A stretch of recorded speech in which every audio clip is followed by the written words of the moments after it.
Ya, ok. Perfecto, muchísimas gracias. Bueno, hoy voy a hablar justamente sobre el juzgamiento con perspectiva de género y la prueba. En primer lugar, tendríamos que definir qué es el juzgamiento con perspectiva de género. Juzgar con perspectiva de género significa que dentro de un análisis y desarrollo de un caso, se tendría que actuar con la observancia de la debida diligencia para poder garantizar el acceso a la justicia con la obligación y el deber de eliminar los sesgos y los prejuicios que impidan la investigación de los hechos y el normal desarrollo del proceso en igualdad de condiciones para las partes. Es evidente, amigos, que años atrás no existía una igualdad sustantiva, una igualdad material, y todavía se ve en la Constitución Política del Estado del año 1826 que excluía a muchos sectores del ejercicio pleno de sus derechos y entre ellos justamente a las mujeres.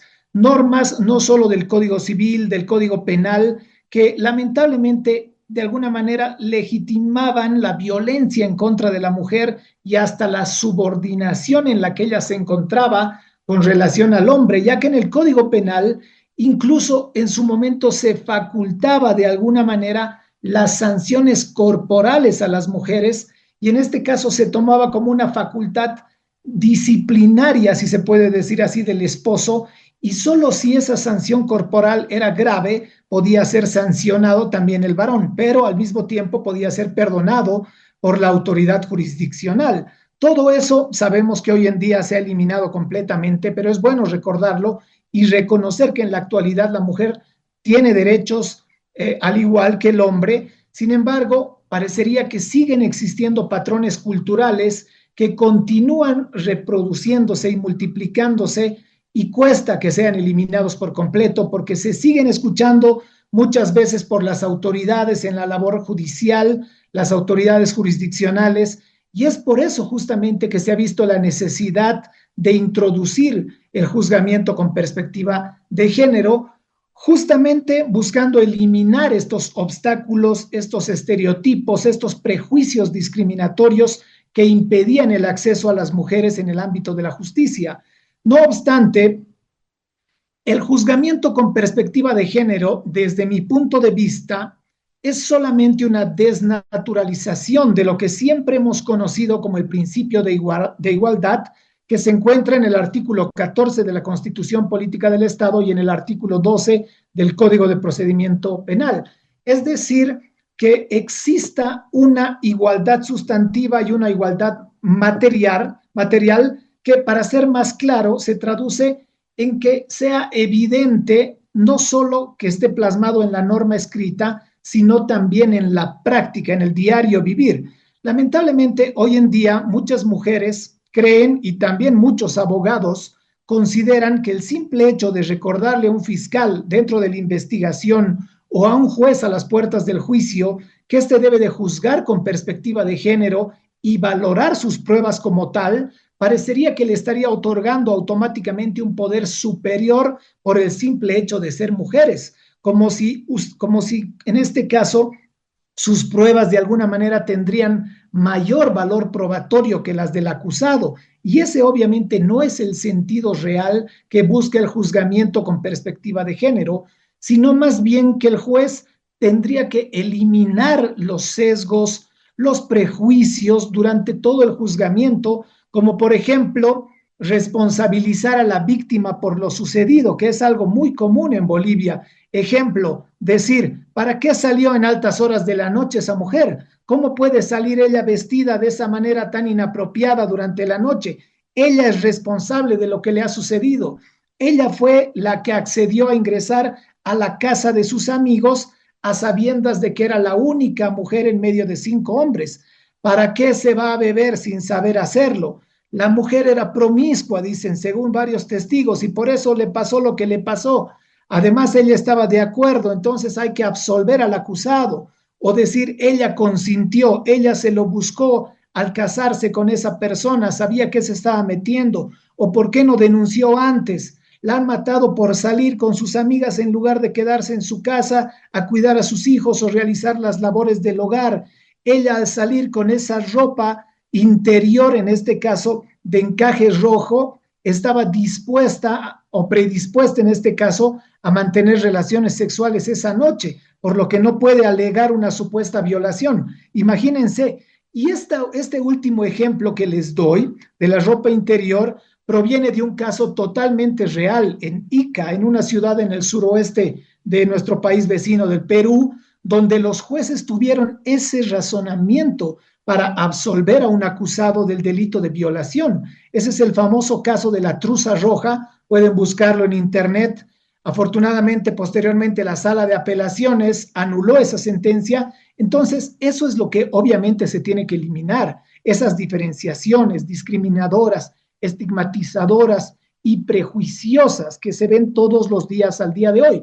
Pero en realidad el juez debe actuar de la misma manera en favor de ambos, eliminar los sesgos y los prejuicios, tanto al juzgar al denunciante, sea hombre o sea mujer, como al juzgar al denunciado, sea hombre o sea mujer, ya que al hombre el juez tampoco ni el fiscal le podrá decir al momento de juzgarlo: señor, usted al ser hombre sabemos que ha salido esa noche con la intención de abusar de esa señorita, o usted siempre ha buscado aprovecharse desde el primer momento por ser varón.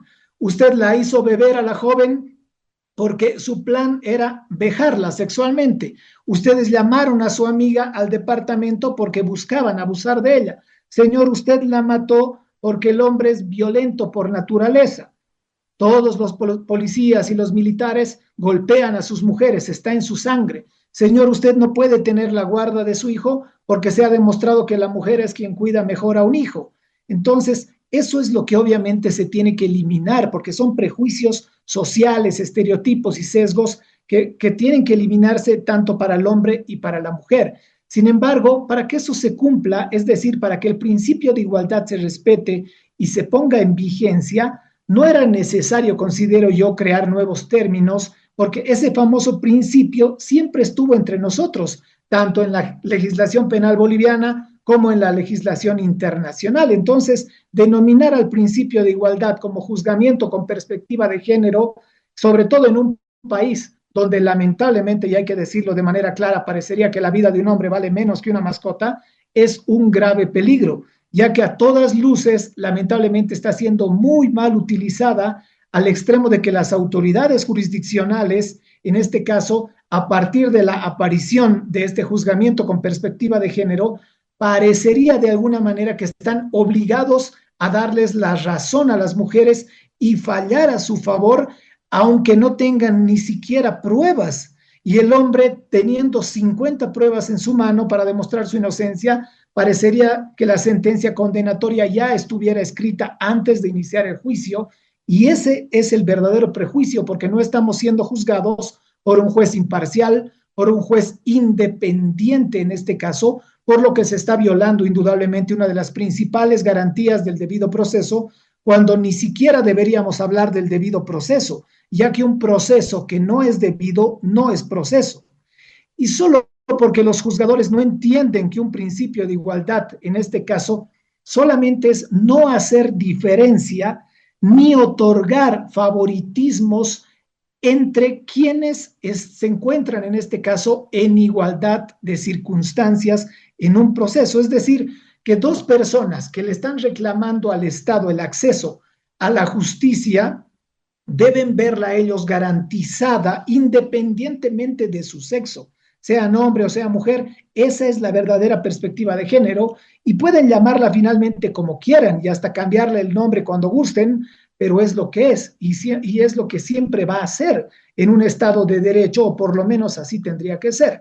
En resumen, lo que están haciendo es agarrar un principio básico, pero fundamental, como es el principio de igualdad del derecho penal, este principio, y le están poniendo, para ser claro, ejemplificar, un tipo de peluca, pestañas, un poco de maquillaje, y nos presentan este juzgamiento con perspectiva de género, pero por detrás se encuentra simplemente el principio de igualdad.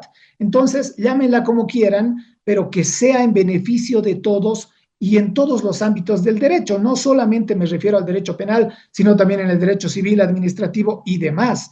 Pero ¿qué es lo más preocupante de todo esto? No que solo le estén cambiando el nombre, sino que a título de juzgamiento con perspectiva de género, tal cual parecería que con un poder mágico le están otorgando un poder superior a las mujeres. Entonces, parecería que con este nuevo principio, lamentablemente, y solo lo hacen con el fin, obviamente, de cumplir con los tratados y convenios internacionales. Entonces, parecería que no están viendo realmente con perspectiva de género los procesos, sino muchas veces incluso con perspectiva feminista, que es algo completamente diferente.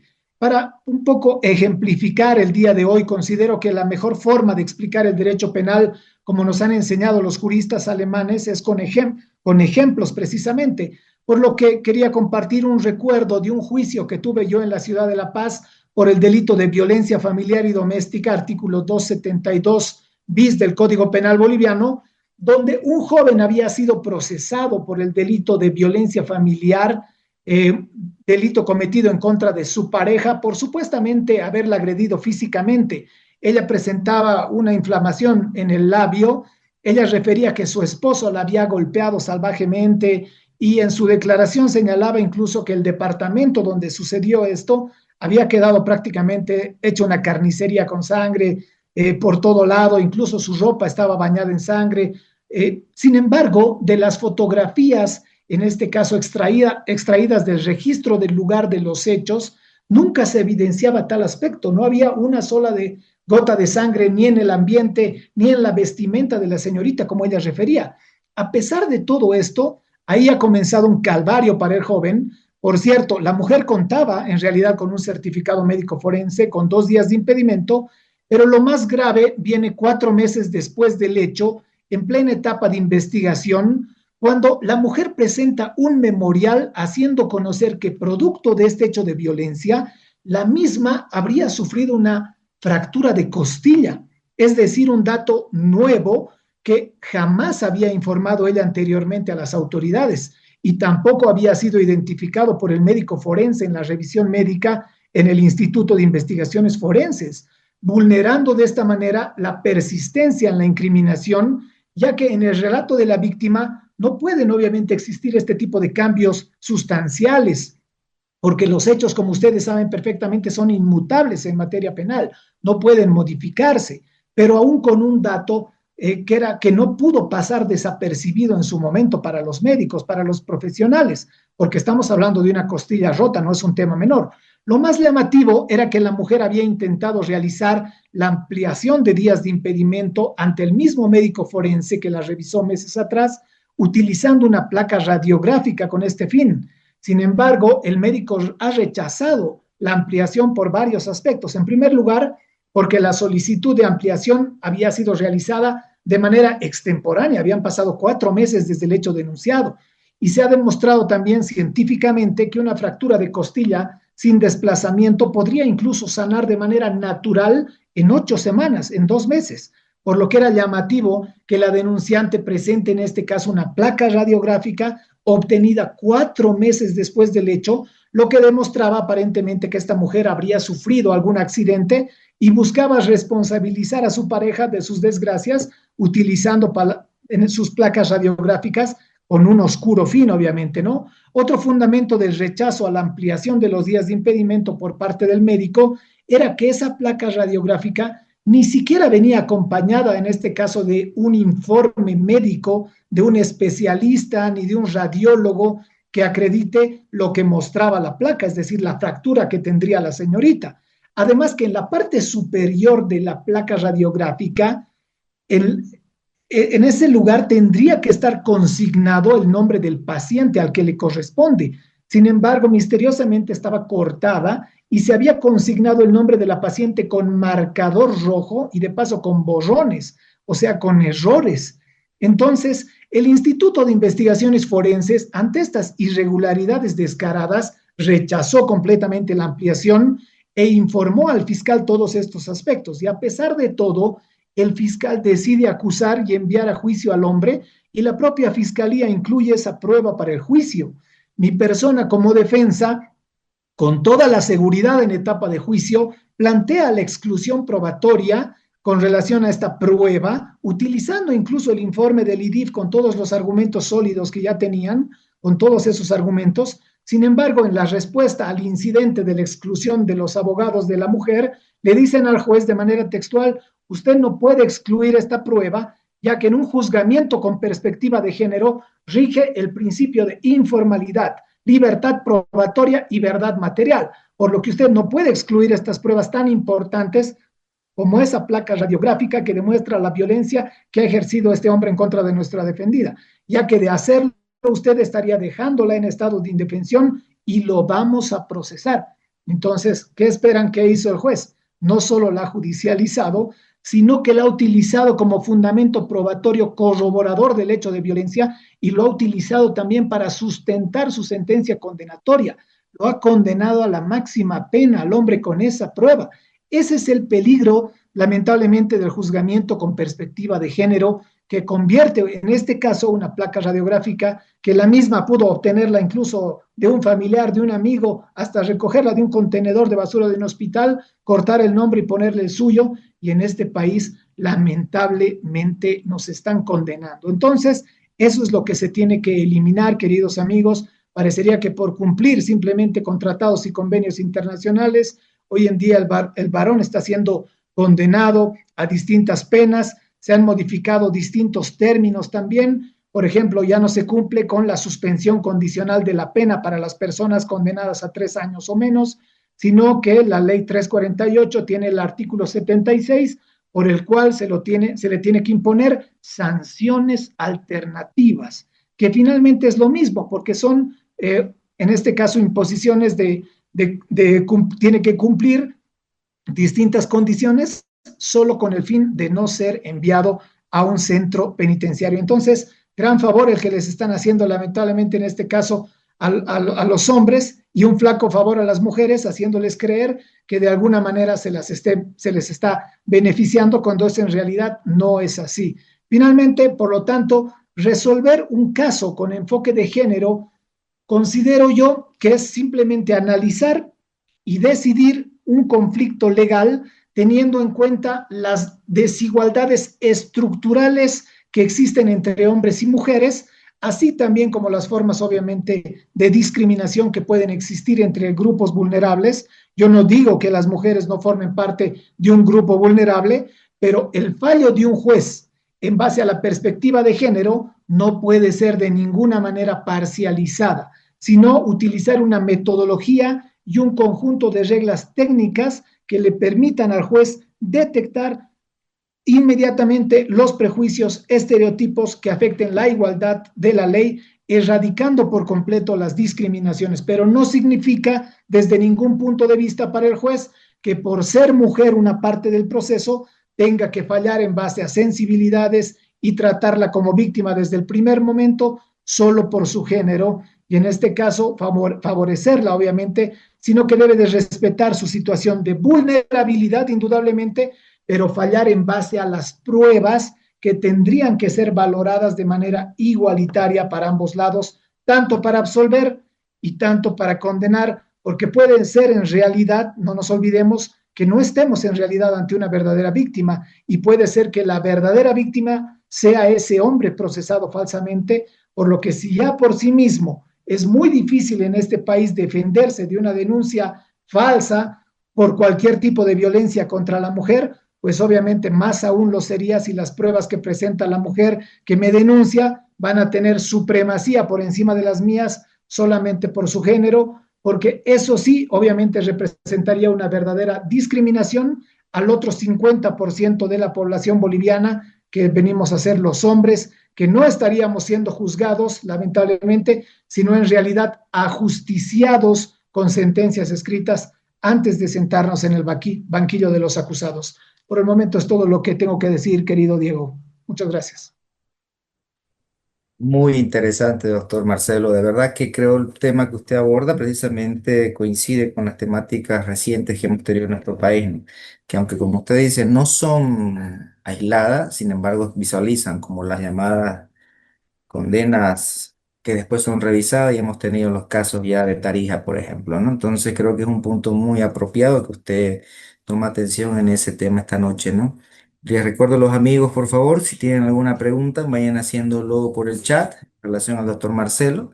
Por razón de dinámica, voy a darle en este momento la palabra al doctor Roger Ramos para que él pueda presentar también una breve exposición sobre la temática de argumentación y luego de eso ya vamos a ingresar a la ronda de las preguntas, ¿ya? Pero vayan haciéndolas en el chat y de ahí vamos a ir sacando la misma, ya sea para el doctor Marcelo o el doctor Roger. Doctor Roger, tiene usted la palestra.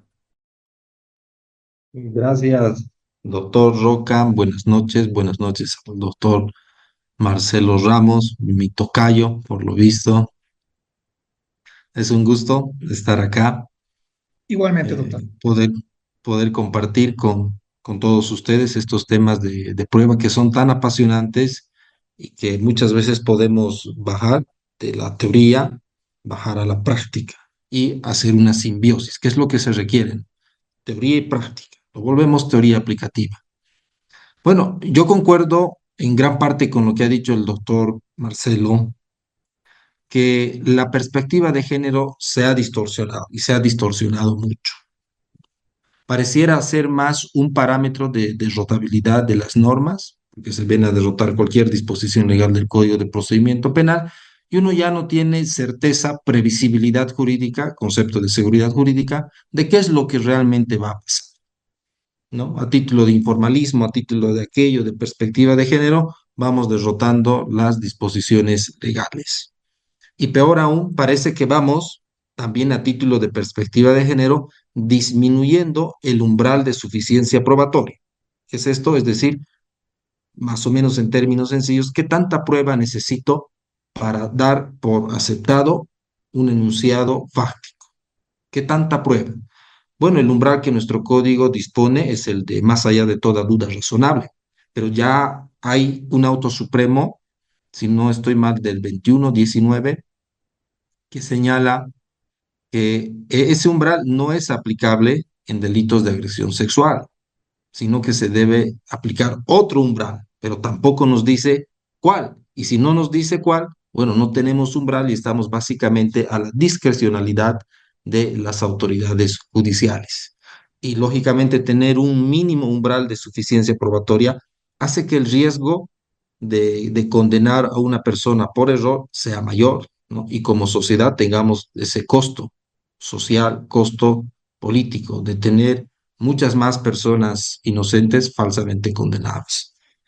Bien, yo creo que es un tema de mucha relevancia, pero hoy quiero abordar muy brevemente, relacionado también a la perspectiva de género, el tema de la inferencia probatoria. Y vamos a tocar un tema que el doctor Ramos también ha tocado, que es el caso de la truza roja. Y como este es un tema que maneja ciertos esquemas visuales, me voy a permitir compartir pantalla. No sé si tengo habilitada esa opción. A ver, si tengo habilitada hasta acá.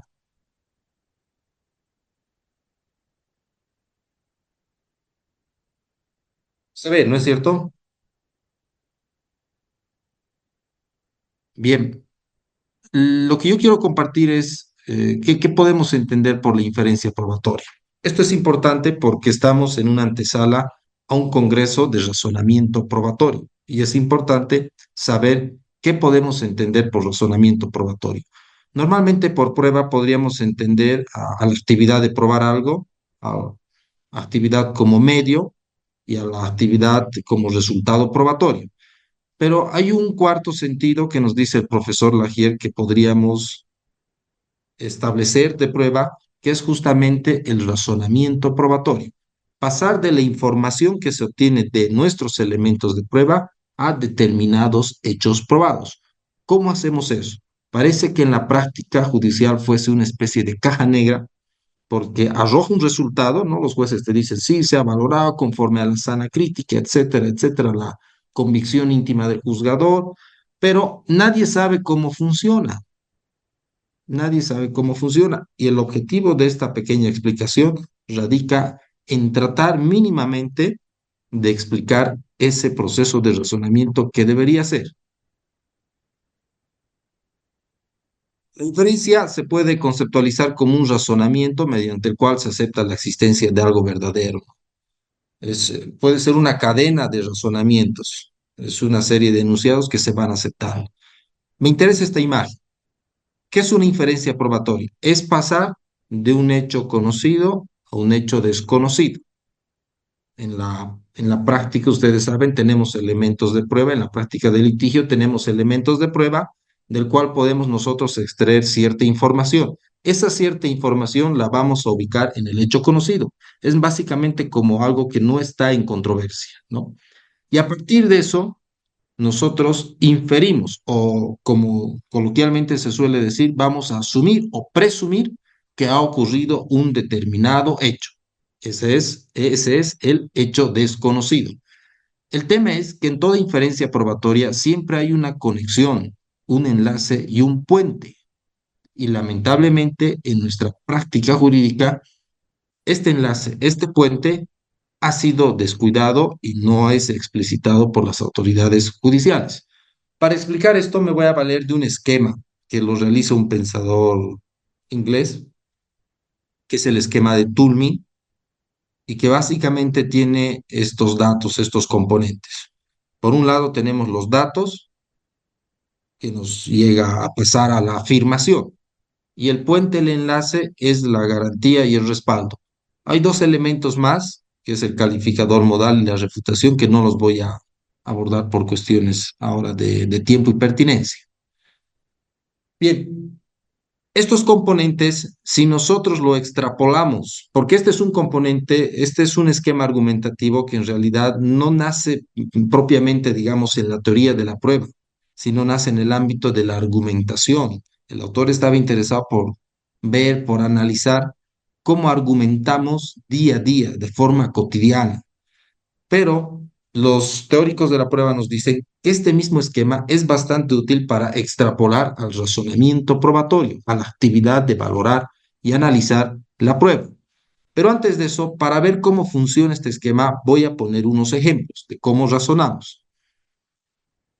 Imagínense, bueno, ustedes están durmiendo en la noche, se levantan en la mañana, ven el piso mojado y sienten una brisa fresca y ese olor a tierra. ¿Qué es lo primero que dicen? Bueno, en la noche ha tenido que llover. Pero ¿de dónde sale esa afirmación? ¿Cuál es el origen de esa afirmación que ustedes hacen? Porque no les consta que haya llovido. Estaban dormidos, ¿no es así? Bueno, la afirmación nace de una generalización empírica. Ustedes están afirmando que en la noche ha llovido porque generalmente cuando el piso está mojado y hay brisa fresca es que ha llovido. Esa generalización empírica, también llamada máximas de la experiencia, y ya vamos a ir aterrizando a la sana crítica, seguramente el término ya se les ha hecho familiar. Esa máxima de experiencia está inserto en la garantía. Es la garantía. La garantía puede ser de tres tipos, nos dice el profesor de la Universidad de Alicante. Daniel González Lagier nos dice que puede estar compuesto por máximas de la experiencia, por conceptos y por presunciones. Normalmente, el razonamiento fáctico de hechos es en base a máximas de la experiencia, la inferencia empírica.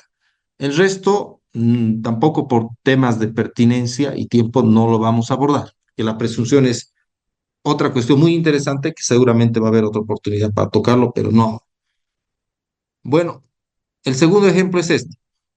Si uno llama, si ponemos en el lado de los datos, que el celular de P estaba apagado cuando lo llamamos, bueno, lo llamamos a Marcelo y su celular está apagado, ¿qué es la hipótesis que yo puedo emitir? Bueno, su celular está sin batería. Es normalmente lo que pensaríamos. ¿Por qué? Porque tenemos como máxima de la experiencia arraigada, como generalización empírica, que si un celular no prende ni suena, es probable que no tenga batería. Es el puente, es el enlace entre un dato que yo tengo, que me consta, que no es controvertido, que es que el celular es su celular, que lo estoy llamando, ese es el dato no controvertido, y mi afirmación es que está sin batería. Aunque, ojo, esto es solamente probable. ¿Por qué? Porque podría ser muchas cosas. Que no sea su número, que le hayan quitado el número, que esté sin viaje y no necesariamente por que se haya quedado sin batería. Pero sobre eso aterrizamos luego. Un plato con pizza en el refrigerador. ¿no? Que ya no está, es porque alguien se lo ha comido. ¿Cuál es la garantía? Que si un alimento desaparece del refrigerador, alguien lo ha sacado y probablemente se lo comió. Si el motor de un auto está caliente, quiere decir, yo puedo afirmar que alguien lo ha usado hace poco. Es porque la garantía me dice que si un motor está caliente, significa que fue encendido recientemente.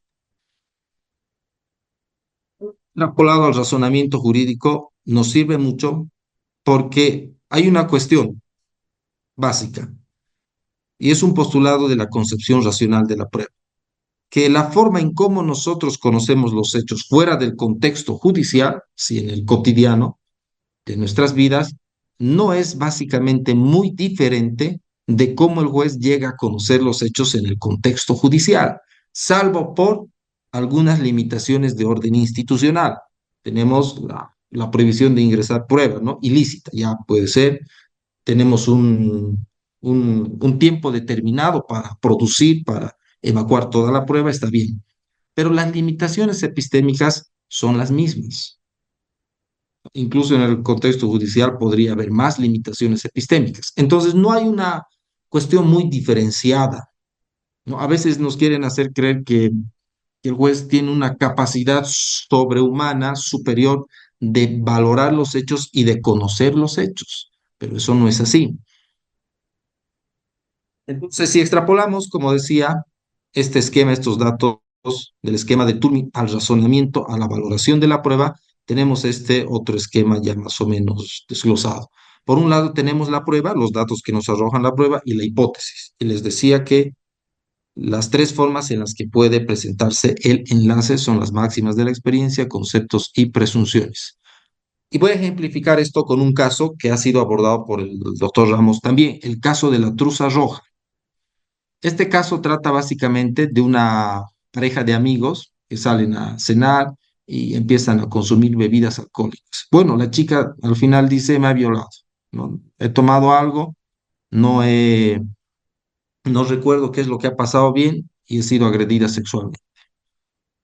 Y el tribunal que sentencia en primera instancia dice que dado que la chica, que la presunta víctima llevaba una prenda de truza roja, que es como, entiendo, una prenda con encajes, estaba dispuesta a mantener relaciones íntimas con el acusado, porque este tipo de prendas se suele utilizar para este tipo de ocasiones especiales o íntimas.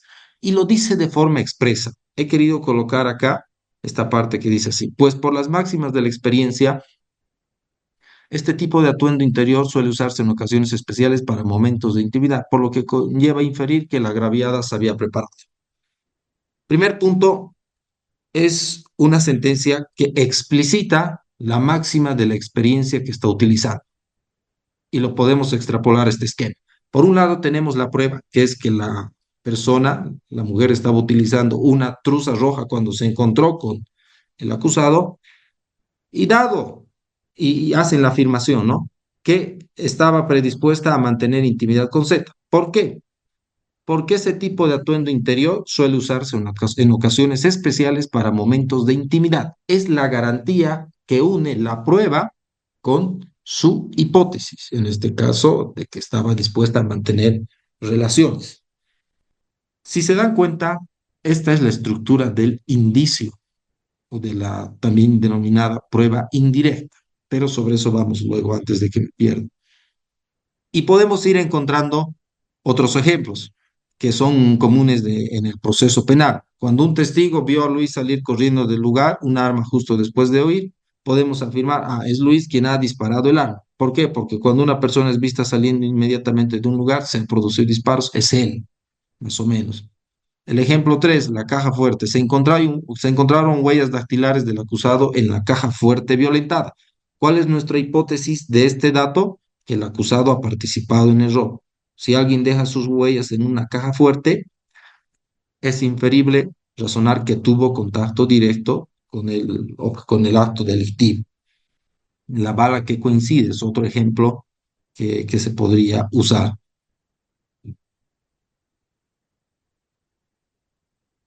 Si se dan cuenta, la garantía, la columna vertebral que sostiene los datos que arrojan la prueba con las hipótesis que afirmamos básicamente son máximas de la experiencia.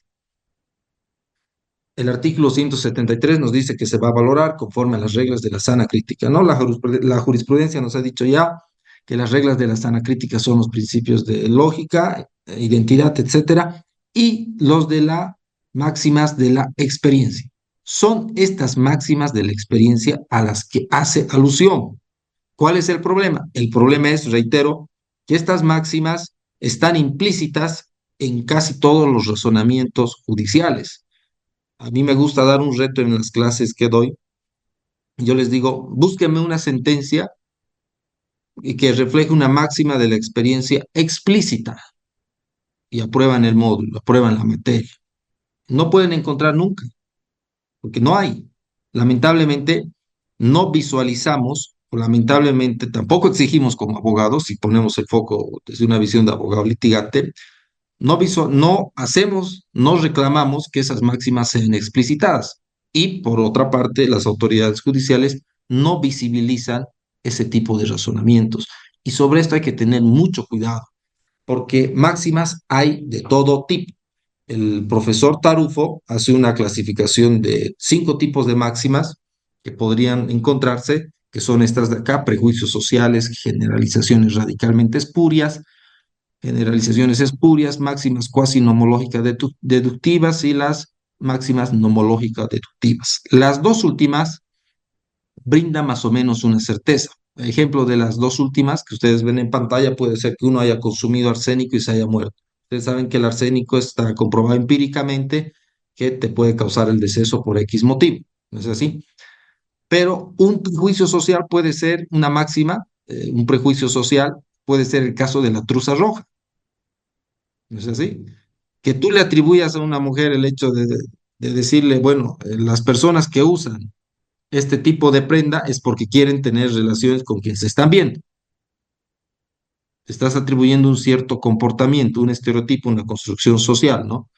Si una mujer está siendo agredida, debe reaccionar necesariamente con violencia, debe defenderse o debe gritar. Le estás diciendo cómo tiene que comportarse, una construcción social, es un prejuicio. Entonces, el juzgamiento con perspectiva de género no es otra cosa que juzgar sin sin estas máximas, ya en el ámbito de la valoración de la prueba, sin estas máximas de la experiencia estereotipadas. No tiene nada que ver, en mi criterio, con aspectos normativos, ¿no? Pues cuando escuchamos a las autoridades judiciales, Belén do Pará, CEDAW, protocolos de juzgamiento, sentencias, vulnerabilidad, etcétera.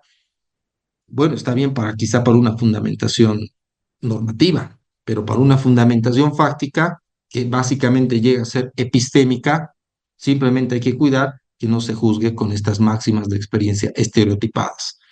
Pero la pregunta del millón es, ¿cómo cuidamos que no se haga esto, que no se juzgue con máximas de experiencia estereotipadas, si no las explicitan? Básicamente es un proceso de adivinanza. La fundamentación y justificación de los juicios fácticos no es serio. No es serio para nada, porque no sabemos cómo van a razonar, ¿no? Simplemente nos mencionan etiquetas. Y hay unos parámetros acá que por cuestiones de tiempo no los voy a abordar, que nos permiten ver cómo podríamos nosotros analizar el peso probatorio en este esquema. Por ejemplo, nuestras pruebas tienen que tener cantidad, variedad, fiabilidad, pertinencia. Nuestras hipótesis no tienen que ser refutadas. Es más, deberían eliminar otras hipótesis alternativas. ¿Coincidencia con el principio lógico de razón suficiente? Sí. Tiene que haber coherencia, capacidad explicativa.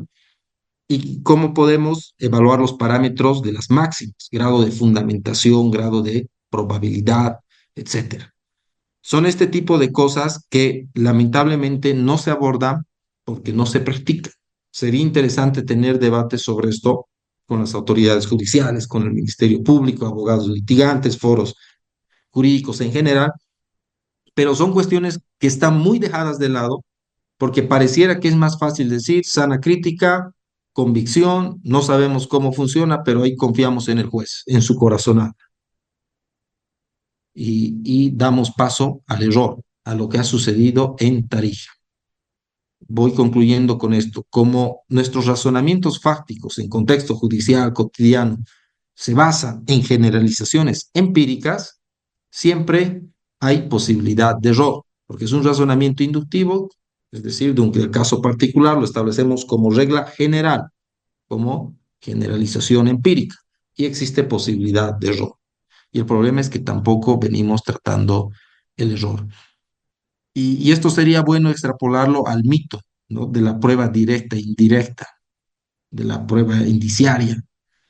Uno de los postulados, simplemente voy a mencionar esto, uno de los postulados de la concepción racional de la prueba es que no existe diferencia estructural entre la prueba directa con la indirecta o también llamada indiciaria. No existe, porque en ambos sí o sí tiene que haber un grado de inferencia probatoria. Es probable que el camino sea más corto, pero sí o sí también exige un grado de inferencia probatoria. Y esto es lo que deberíamos justificar. Deberíamos justificar estas máximas de la experiencia. Mi conclusión es que que si las autoridades judiciales no explicitan, si nosotros no exigimos que se expliciten, no vamos a poder tener un control, por ejemplo, en vía impugnatoria de las decisiones fácticas. ¿Cómo reclamamos la valoración defectuosa de la prueba si es que no sabemos con qué máxima de la experiencia han valorado un elemento de prueba? ¿No? Y nos dicen, ¿no? La jurisprudencia debe señalar cómo es que no ha aplicado la sana crítica, pero si no nos dicen, es básicamente un proceso de adivinanza. Bueno, son básicamente, creo, estos tópicos muy puntuales que se van a abordar en el Congreso, distinguidos colegas. Yo solamente he tratado de explicar algo. Me disculpo si no ha sido muy completo, no se ha entendido, pero seguro que en el Congreso sí lo vamos a desglosar de manera más detallada. Muchas gracias. A usted, doctor Roger, gracias. Ya han escuchado, queridos participantes, ustedes ven cómo la posición precisamente en el estudio y ahora son de los hechos y la prueba precisamente, y los aspectos fundamentales como la máxima, la experiencia, que aunque las vemos precisamente nombradas en las resoluciones judiciales, sin embargo, su explicitación o especificación, tanto en la fundamentación, es básicamente nula, ¿no? Entonces, partimos de tratar de comprender precisamente estos puntos y a partir de ahí también llegar a una buena práctica jurídica, que es lo que se apunta precisamente en eso. Gracias, doctor Roger. Como siempre, enriquecedor. Voy a dar paso ahora a las preguntas que tenemos en el chat, ¿ya? La primera pregunta la hace Diego Chávez. Está dirigida al profesor Marcelo Ramos y plantea lo siguiente. Es interesante su intervención sobre el juzgamiento con perspectiva de género. En base a la teoría con la práctica, mi consulta es el principio de igualdad de género. ¿Cómo prever el tema de juzgamiento? Se da la posibilidad de un parámetro, sea el género masculino y femenino, porque en nuestra normativa estamos con la ley 348. ¿Considera que debería existir algún parámetro? No sé si la entiende, doctor Ramos. Sí, la entiendo perfectamente. Bueno, lamentablemente en nuestro país no existe un estándar probatorio. Estamos, por ejemplo, a ver, en un país sin corrupción, en un país en el extranjero, por ejemplo, si el juez nos dice que finalmente se convenció, no habría nada más que hablar. En otros países sabemos que se tienen jueces de carrera que prácticamente muchas veces mueren en sus cargos porque son independientes, son personas que no le abren la puerta del despacho absolutamente a nadie, hacen una carrera honorable, algo que lamentablemente no sucede en nuestro país. Eso quiere decir que la decisión en primera instancia debería ser infalible, porque el juez debería ser una persona incapaz de cometer errores. Lamentablemente en Bolivia, al no existir parámetros para absolver ni para condenar, el Código de Procedimiento Penal simplemente nos señala que el juez emitirá su veredicto cuando hubiera generado convicción en base a la sana crítica, dice. En otras palabras, quien lo convenza con su mejor hipótesis del caso, quien tendrá la mejor versión de los hechos, y en la mayoría de los casos esto se suma a que existe insuficiencia probatoria, porque vemos lamentablemente que todos los días los fiscales todo lo envían a juicio con pruebas o sin pruebas y el juez tiene que fallar con las pocas pruebas que tenga sobre su escritorio, lamentablemente olvidando que está decidiendo sobre la vida de un ser humano. Entonces, lamentablemente tenemos jueces que todavía lamentablemente no conocen de los parámetros porque no los tenemos establecidos para determinar, por ejemplo, cuándo se puede conciliar o no en delitos 348, se podrá conciliar con un día de impedimento, con dos, con tres, o arriba de eso ya no se podrá conciliar. No tenemos una norma clara que lo establezca, o solo se podrá conciliar en temas de violencia psicológica, no hay nada escrito. Entonces, eso lamentablemente hace que los juzgadores tengan hoy en día carta blanca para decidir a su libre albedrío y muchas veces vemos que en un caso fallan de una manera y en la audiencia posterior, si ustedes se quedan a presenciar las audiencias del día, van a ver que en la audiencia siguiente tienen un criterio completamente contrario a los fundamentos que han tenido en la anterior audiencia. Entonces, se requiere indudablemente una modificación de la ley para definir con cuántos días de impedimento se puede conciliar o si no se puede conciliar. Tienen que existir, obviamente, parámetros para absolver, para condenar, porque obviamente estas lagunas jurídicas lo único que hacen es abrir un camino a las ilegalidades, pero sobre todo a la corrupción. Muchísimas gracias, doctor Ramos. La pregunta ahora para el otro doctor Ramos, doctor Roger. Lo hace Mónica Alcócer. Estimado doctor Roger, ¿la inferencia empírica en delitos de violencia sexual podría ser fundamental para llegar a la verdad cuando no existen testigos? Em, ya se me fue un poquito porque alguien más metió la pregunta. Esperamos un ratito, otra vez. Cuando no existen testigos, la víctima no denuncia de inmediato y no hay evidencia física. La repito, doctor, para que nuevamente la entienda. La inferencia empírica en delitos de violencia sexual podría ser fundamental para llegar a la verdad cuando no existen testigos, la víctima no denuncia de inmediato y no hay evidencia física. Ok, gracias por la pregunta. Bueno, la inferencia empírica es básicamente está en la naturaleza de cualquier juicio fáctico, cualquier valoración de prueba que se haga, sí o sí tiene que tener inferencia empírica, si no, no vamos a valorar esa prueba y vamos a sacar nuestra hipótesis. Quizá la pregunta es la dificultad probatoria en los hechos clandestinos, así ha sido denominado por la doctrina, por la dogmática peruana, que normalmente son esos hechos de agresión sexual que suceden, por así decirlo, en cuatro paredes, ¿no? No hay testigos, no hay nada. ¿Qué sucede ahí? Ahí surge el problema denominado, el problema, valga la redundancia, del testimonio único, porque solamente tienes el testimonio de la persona agredida. Y la consulta ¿es suficiente condenar con eso? Bueno, los teóricos de la prueba te dicen más o menos que no, pero que tienes que hacer lo siguiente. Tienes el testimonio único y lo que tienes que lograr es la corroboración periférica del contenido del testimonio. Pongo un ejemplo. Si estamos en si la víctima cuenta que estaba en una sala, el agresor la ha violentado en esa sala y al salir ha roto los vidrios de las ventanas de afuera, ha hecho caer, qué sé yo, una maceta en el jardín, ha dañado la puerta de salida, son esos datos que brinda el testimonio que deberían probarse.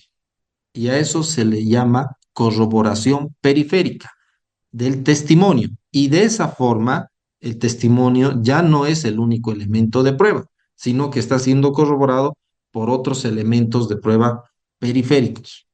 Yo creo que esa es la fórmula que debería aplicarse acá. Entiendo que ha habido una confusión en nuestra cultura jurídica y que la sigue habiendo entre credibilidad y fiabilidad.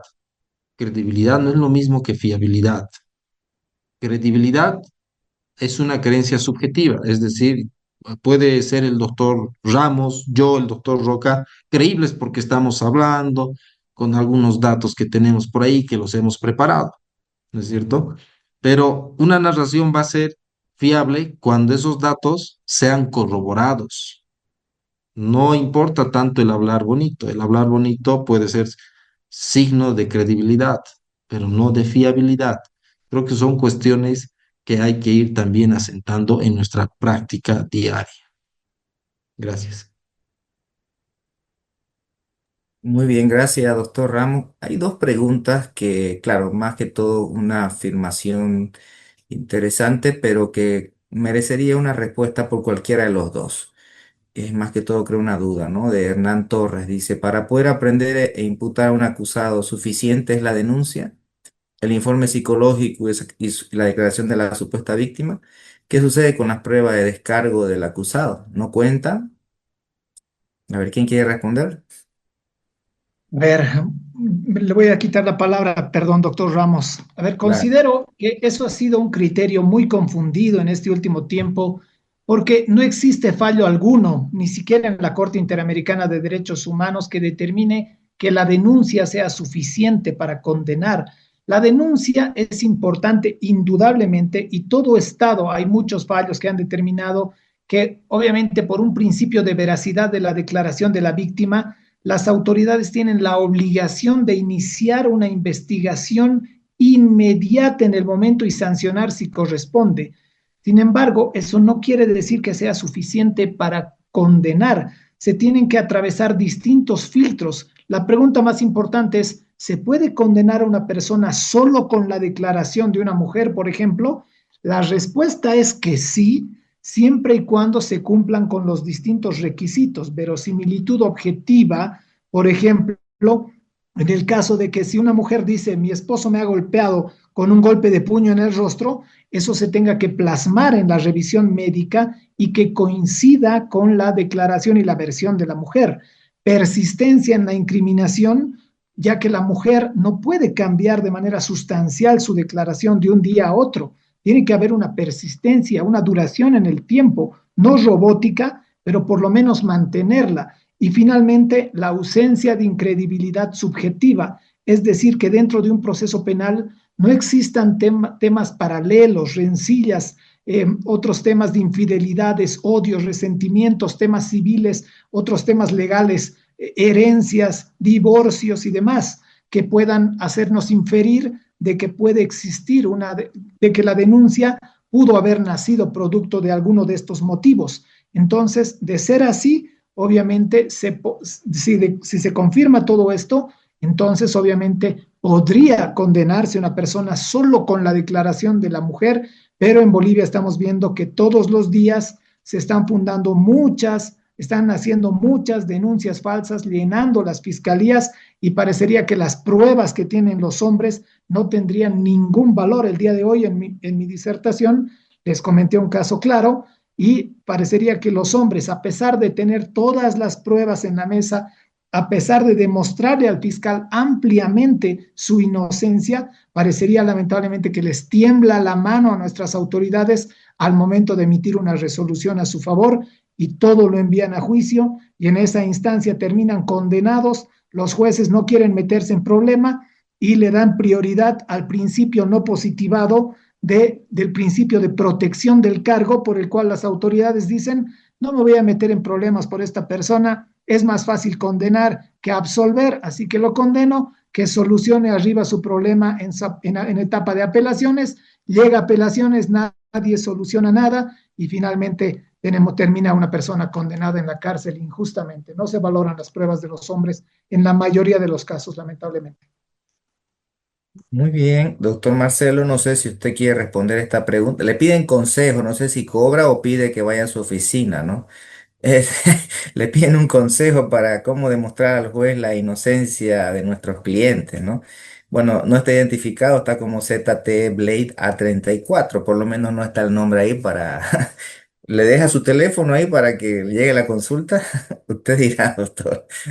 Claro, bueno, tengo al día de hoy casi 10 años analizando denuncias falsas, sobre todo soy uno de los pioneros en la defensa de los hombres inocentes procesados por la ley 348 y he encontrado varios métodos para defenderlos y demostrar su inocencia y es justamente la ausencia de incredibilidad subjetiva, porque parecería que en nuestro país la forma de solucionar un tema de herencias, para solucionar un tema de división y partición de bienes, la guarda de los hijos, la custodia de los menores y demás, se solucionan con las denuncias falsas. Es la vía directa, la forma más fácil de quedarse con la casa. Entonces, lo que yo hago es entrevistarme con mi defendido, con la persona a la que voy a patrocinar, analizo muy bien su caso y tengo que entrevistarme personalmente con él y si es necesario con su familia para creer su verdad en primer lugar, porque para defender algo hay que creer en ese algo. Entonces, no basta con que la persona me diga que es inocente, sino que también existan pruebas que sirvan para corroborar su versión.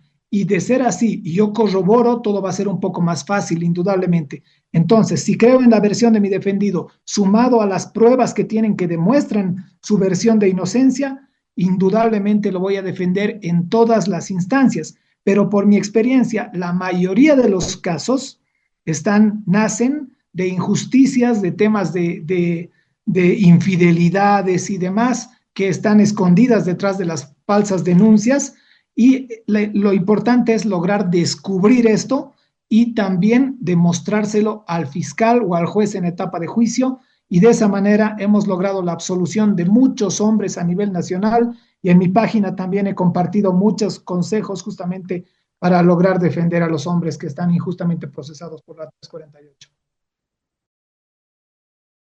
Muy bien, vamos a ir un poquito cerrando esto por tema de tiempo, pero que vamos a darle la palabra a Miguel Ángel Díaz, la única persona quizás, no sé, quiere manifestar algo, Miguel Ángel Díaz.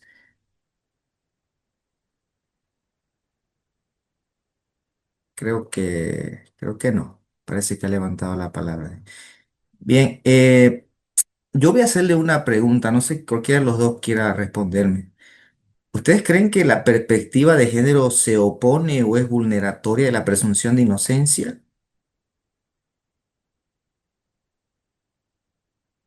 Les pregunto eso a cualquiera de los dos panelistas que tenemos. ¿La perspectiva de género es vulneratoria de la presunción de inocencia? ¿O hablamos de ello cuando hay una mala práctica o aplicación de la misma? ¿Qué creen ustedes? No Yo sé, doctor creo, Ramón. sí, a ver, yo muy cortito y luego podemos escuchar a nuestro invitado, el doctor Ramos también. Ramos, ¿no?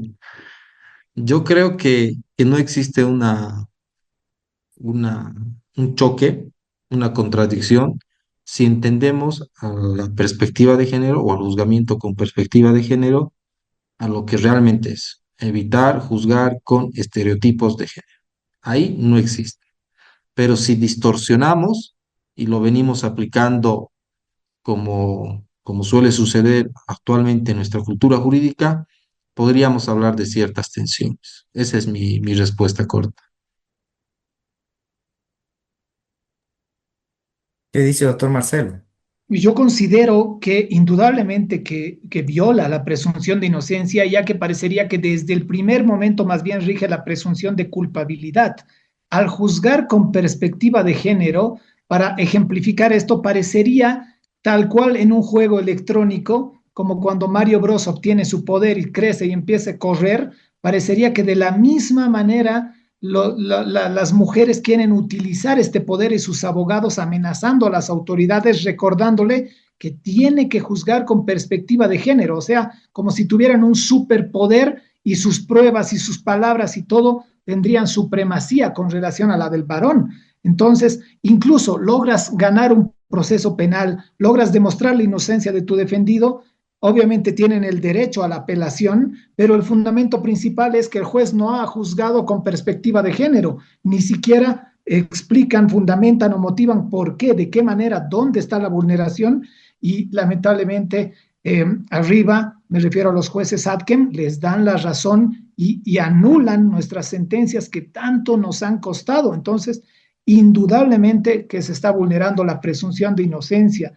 Un pequeño ejemplo más para terminar. Por ejemplo, miren, dicen que el feminicidio es matar a una mujer por el simple hecho de ser mujer. Se han introducido nuevos términos hoy en día gracias al juzgamiento con perspectiva de género y yo considero que esto no le ha hecho ningún favor a la mujer porque finalmente no ha servido de nada cambiar simplemente los términos de principio de igualdad a juzgamiento con perspectiva de género, de asesinato a feminicidio.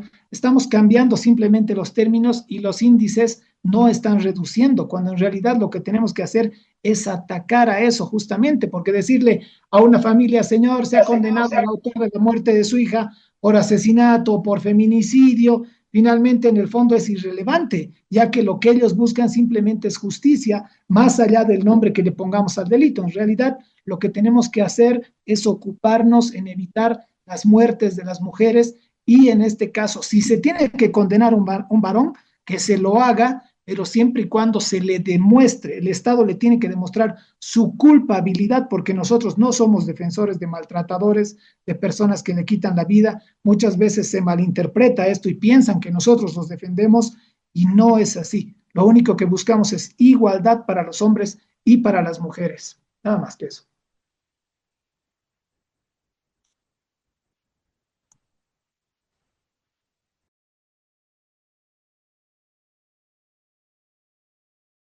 Profesor Marcelo, si me permite una pregunta desde Perú. Adelante, claro que sí. Profesor, le entiendo su posición sobre la perspectiva de género y los problemas que puedan generar, pero ¿no es acaso importante también señalar que nuestros países, México, Perú, Bolivia, tienen una fuerte concepción machista y que esto, de la perspectiva de género, busca dotar más bien de un equilibrio frente a la ley, frente a las denuncias? Porque acuérdense que usted bien lo ha dicho, hay delitos que se convierten en privado, ¿no? No hay más prueba que la declaración de la víctima. Entonces, las cuestiones periféricas, las cuestiones que están en torno a esa posibilidad de que una persona pueda tener pues algún encono y que trata de solucionar ese tema, como usted bien le ha dicho, pero sí, lo entiendo, de verdad que lo entiendo, pero así como hay casos como el que usted señala, también los hay de los otros, ¿no? Porque no sería cerrar los ojos en que no hay un abuso, muchas veces de los varones, en una sociedad como la nuestra, que es como la nuestra, la peruana, la mexicana, y por qué no decirlo, la boliviana. Usted lo conoce mejor que yo. ¿Qué piensa usted, doctor? Bueno, considero que para que se cumpla, a ver, voy a ver mi micrófono un segundo, ahora sí, gracias. Bueno, considero que para que se cumpla esto, indudablemente, ya tenemos un principio creado y eso es lo que se tiene que respetar, ¿no? O sea, ya estuvo vigente en todo momento, no era necesario crear un nuevo término. Ya les dije que lo que se tenía que eliminar, en este caso, los sesgos de juzgamiento, los prejuicios, las estigmatizaciones, las diferenciaciones discriminatorias al momento de juzgar a las mujeres, se tiene que eliminar indudablemente. Y sigue latente, indudablemente que sí. ¿Tiene que erradicarse por completo? Indudablemente que sí. Sin embargo, esto no se va a hacer simplemente con cambiar los términos ni nada similar. Entonces, todo país que tenga un juzgamiento con perspectiva de género, porque esto es algo que no lo vamos a poder eliminar, tiene que entenderse en este caso que las autoridades lo único que tienen que hacer es validar los derechos de hombres y mujeres de manera igualitaria.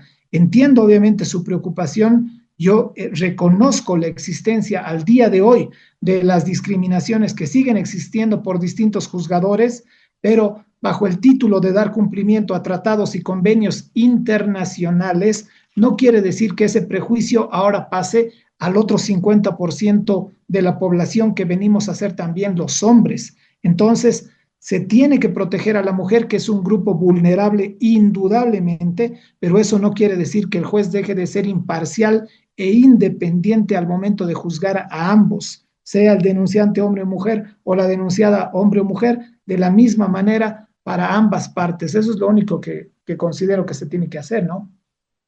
Muy bien, doctor. Porque finalmente, perdón, parecería que los jueces tienen un síndrome del fabricante de guillotinas, que lamentablemente ellos se preocupan más por el sistema del aparato y el filo de su navaja, pero se olvidan de lo más importante en este caso, que es que van a cortar la cabeza de un hombre. Eso es lo que están ignorando, lamentablemente. Por poner supremacía al juzgamiento con perspectiva de género, se están olvidando del principio de igualdad y la protección de los varones. Bueno, creo que el tema, sin lugar a duda, despierta muchas inquietudes y mucho debate. Aunque ya no es nuevo, obviamente, de hablar de perspectiva de género, ¿no? Pero creo que para un poquito concluir esto, creo que es importante que la misma sociedad, y especialmente los operadores de justicia, conozcan adecuadamente la finalidad y el alcance de cada término, ¿no? Lo que es perspectiva de género y lo que implica jugar con perspectiva de género y lo que implica también valorar racionalmente la prueba. Creo que estos puntos, quizás un poco en este pequeño webinar hemos tratado de abordar la intensidad ni la manera que debiéramos, pero por lo menos despertar la inquietud en la comunidad académica, estudiantil y profesional, ¿no? Que era lo que se quería, ¿no? Quiero agradecerle tanto al doctor Marcelo como mismo doctor Rogers. Ya ustedes saben que lastimosamente el tiempo es muy corto, tenemos aquí. Todos estos temas, señores asistentes, ustedes los van a poder tratar precisamente con nuestros dos profesionales invitados de lujo, el doctor Jordi Ferrer, la doctora Carmen Vázquez. Ya, la invitación sigue abierta. No se olviden, el 4, 5 y 7 de agosto en Cochabamba. Este evento creo que es único en Bolivia. Nunca antes han estado los profesores de Girona tanto tiempo en un lugar de Sudamérica. Entonces, eh, ellos van a estar dispuestos a muchas inquietudes, a responderlas y queremos obviamente contar con su presencia, ¿no? Doctor Marcelo, quisiera pedirle ya cerrando esto que usted pueda hacer una invitación, ¿no? Sabemos que tiene bastantes seguidores en TikTok, ya no comunicó al doctor Roger eso. Puede hacer la invitación precisamente a todos aquellos que puedan seguirle a este evento.